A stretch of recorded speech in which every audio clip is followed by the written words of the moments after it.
أحييكم جميعا بتحية الإسلام، فالسلام عليكم ورحمة الله تعالى وبركاته. شهدت بالأمس الإعلان الرسمي لإطلاق كرسي الأمير عبد القادر وتوقيع الاتفاقية المؤسسة له مع تدشين فضاء يحمل اسم الجزائر في هذا الصرح العلمي المرموق في مركز أكسفورد للدراسات الإسلامية. لقد كان يوم الأمس مناسبة للاحتفاء بميلاد مشروع علمي جديد، أما يومنا هذا فهو يوم تأمل في المعاني التي يحملها هذا المشروع واستكشاف الآفاق الفكرية والإنسانية التي يفتحها أمام الباحثين والطلبة والأجيال القادمة. ولعل أجمل ما في هذا البرنامج العلمي أنه لا يكتفي باستحضار شخصية تاريخية من الماضي، وإنما يحاول أن يجعل منها مدخلاً للتفكير في قضايا الحاضر وأسئلة المستقبل. والدبلوماسي المحنك والعالم المربي والعارف بالله وفي القيم الإنسانية الرفيعة. ومن هنا تبرز القيمة الخاصة للأمير عبد القادر، ففي تصوره أن العمران يبدأ بالإنسان، ومن هنا يبرز البعد العلمي في شخصية الأمير، يجمع في انسجام وتكامل بين الجامع أو الجانب التشريعي من الإسلام والجانب الروحي من الإسلام. أشكركم، بارك الله فيكم وحفظ جمعكم، والسلام عليكم ورحمة الله تعالى وبركاته.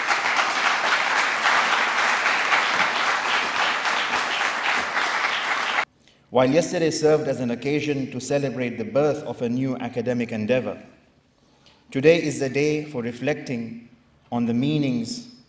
Perhaps the most compelling aspect of this scholarly program is that it does not merely evoke.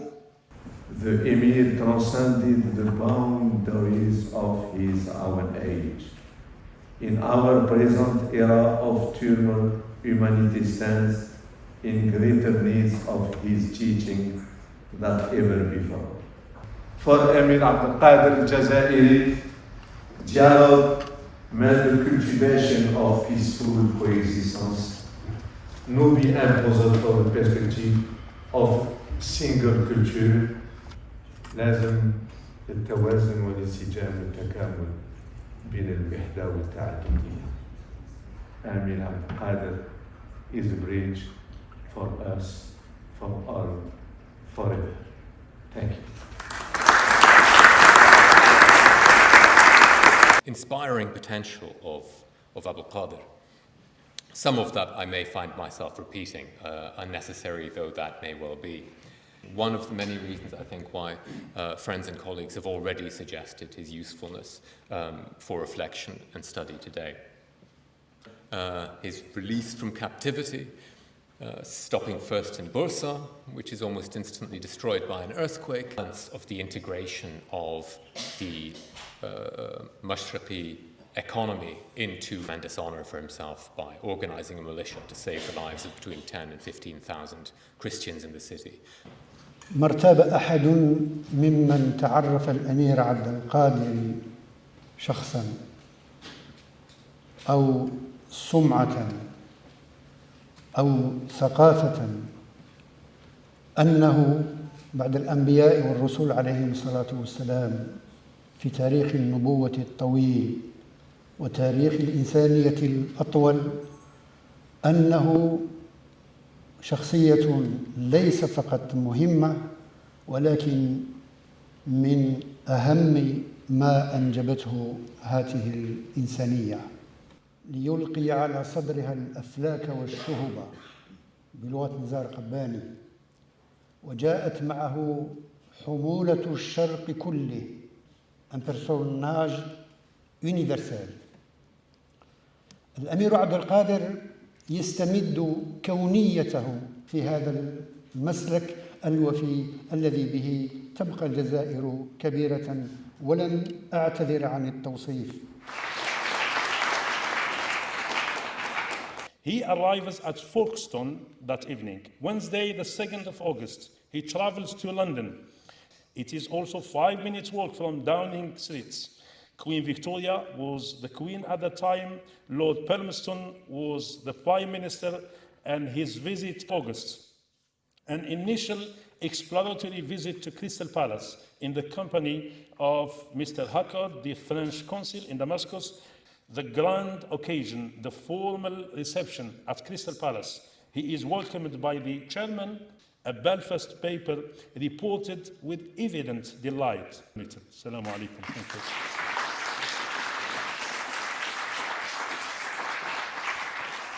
بسم الله الرحمن الرحيم، والصلاة والسلام على أشرف المرسلين. سأتناول معكم قضية هامة جدا تخص التعليم العالي في العالم، وتخص كذلك التعليم العالي في الجزائر، خاصة ونحن ننتقل من مرحلة حياة للجامعة إلى مرحلة أخرى، وهذا في ظل ما نسميه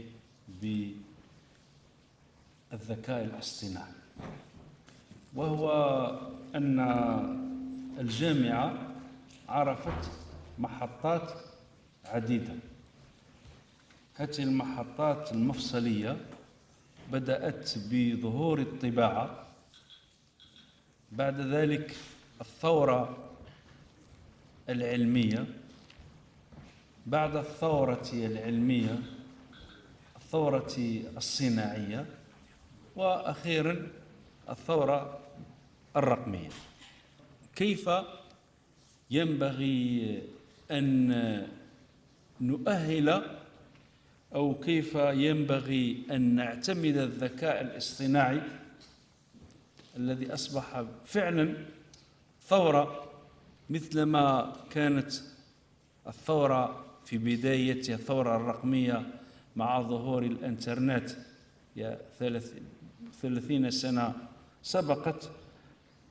وهو السؤال ليس كيف أن نعتمد الذكاء الاصطناعي، وإنما كيف للجامعة أن تكيف مساراتها ومهامها في ظل الذكاء الاصطناعي. لو أتصور أنكم طلبتي يمكن لأي أحد منكم أن يسألني، وخلال إجابتي يمكنكم بفضل هذا الجهاز الصغير عن طريق ويكيبيديا أو غير ويكيبيديا، عن طريق شات جي بي تي أو غير شات جي بي تي، يمكنكم أن تدققوا هل جوابي عن سؤالكم صحيح ودقيق أم لا.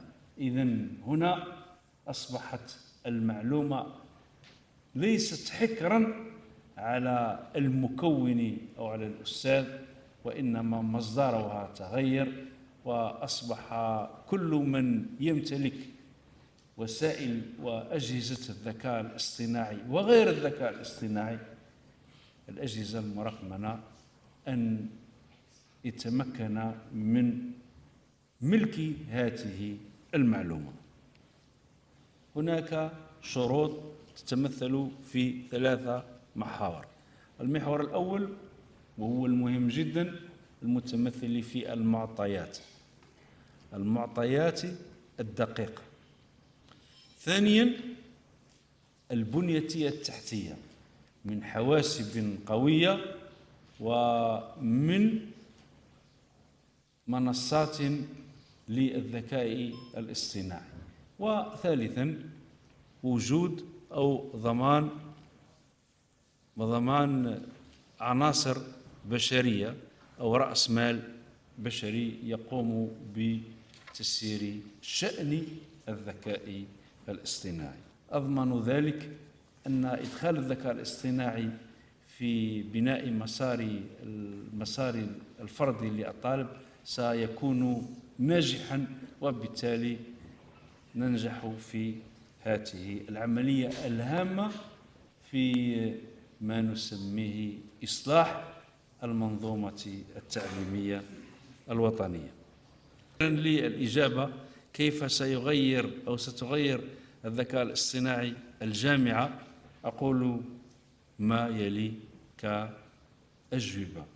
أولا، سيكون التعليم شخصي، التعليم والتعلم شخصي ومخصص، وسيتمكن الطالب من تصميم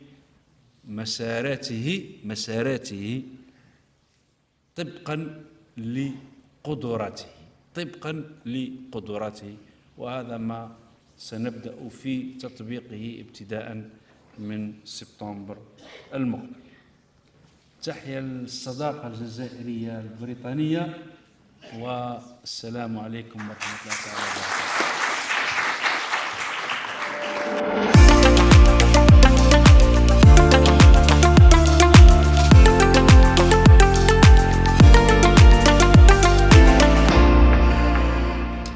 Hello, my name is Sir David Clary. I'm a senior advisor to the project on science, technology and the environment in Muslim societies here at the Oxford Centre for Islamic Studies. We're very pleased to have this new collaboration with Algeria. We've collaborated closely with several other countries from the Islamic world. I think this collaboration is particularly exciting, especially with the interests and aspirations that Algeria has in modern science in areas such as artificial intelligence. This is an area we are also very interested in here in Oxford, and we've just published a book on artificial intelligence and disruptive technologies in Muslim societies around the world. We're much looking forward to the collaboration that we're going to be having with Algerian universities through this new initiative. And we've heard today the wonderful history of the Emir in the remarkable things he has done for the foundation of the Algerian state, and how he interacted with many other countries, including our own. We had a lecture today about his visit to London, and also it's very impressive that the new initiative is connected with that particular name. I'm Tom Vanapal, Senior Lecturer in Modern Islam at the University of Manchester, and I've had the pleasure of addressing all of those here today on the subject of the Emir Al-Qadr Al-Jazairi on the occasion of the creation of the Emir Al-Qadr Chair here at Oxford. One of the things I really wanted to communicate to the audience was that for all of the enormous inspiration which huge numbers draw and continue to draw from the story, the life, the career of the Emir, not least for potential students or scholars interested in diving deeper into this subject, there is as much challenge as there is inspiration. Abdul Qadir was a man who lived through a series of tectonic historical transformations in North Africa, in France from the collapse of the July monarchy and the year of revolutions, to Damascus, culminating in the 1860 episode in which he played such an important and heroic role, saving 10,000 to 15,000 Christians' lives from the animosity of those who wanted to carry out a pogrom against them. Part of what I wanted to illustrate was that the tendency with which people, when writing or speaking about the Emir al-Qadr, fall into binary oppositions and often call for their synthesis or their combination, something that's both spiritual and temporal, that is this worldly and otherworldly, that is east and west, north and south. This derives not just from a genuine effort to understand the perspective and the unusual experiences of this person, but also because he, in the nature of the events that he lived through and took a part in shaping, in many ways challenged the natural assumptions, categories, narratives that we imbibe as secular modern subjects in the 21st century. So he's an opportunity for a great deal more than cheering. So with the creation of this chair and this project at the University of Oxford, the university, which has carried on work on Abdul-Qadir over the years, will be able to deepen and redouble that, as well as strengthening in all kinds of ways educational contacts and cooperation between Britain and Algeria, not least through the creation of studentships associated with this process. So not only should it bring about the unearthing, the creation, the forming of new ideas, new perspectives, new theories and new discoveries, but perhaps more importantly, a new generation of European and Algerian scholars to carry them out in the future.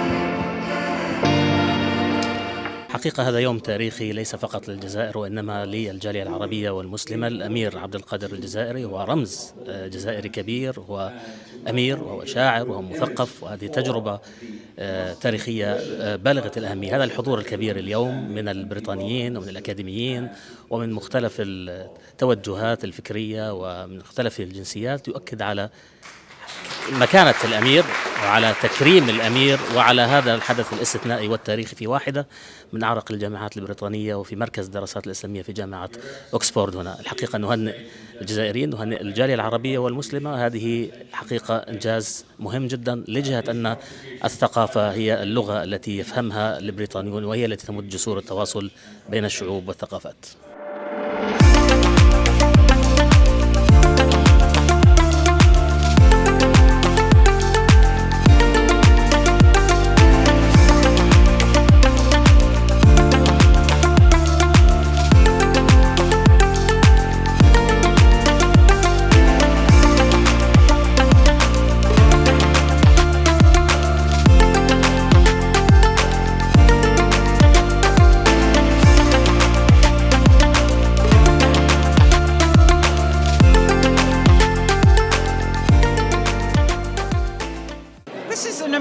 Event insofar as it's a showcase for the cultural side of Algeria and in the importance of Emir Abdelkader, who is known of, I think, in the UK, but I think the details of his life and thinking and his role is not so well known.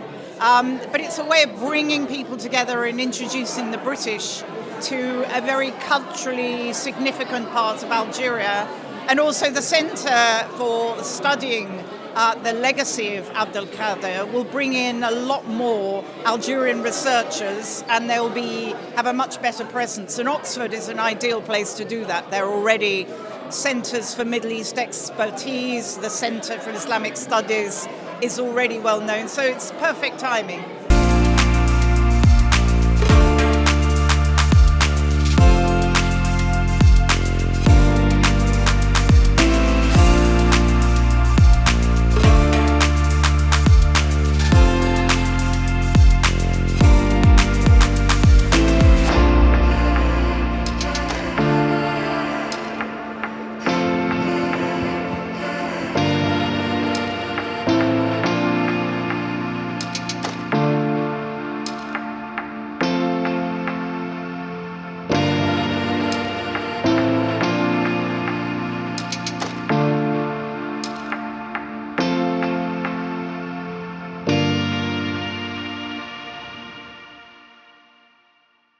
My name is Angela Taylor. I'm from Atava Education and Training here in London. We are an education consultancy that works with Algerian students who want to study in the UK. I'm here today at the Oxford University Islamic Centre of Studies for the inauguration of Emir Abdulkader Al Jazeera programme. The event's been extremely interesting. We've had several panel discussions with the ambassador and the sheikh and the rector of the programme. So we've learnt a lot about the history of Abdul Qadir, the Emir, and learnt more about the work that the centre does here in Oxford. So all in all, it's been a very informative and educational day. I've met with lots of colleagues from universities and students who are studying here in the UK, many of whom are doing their PhDs and studying other programmes here.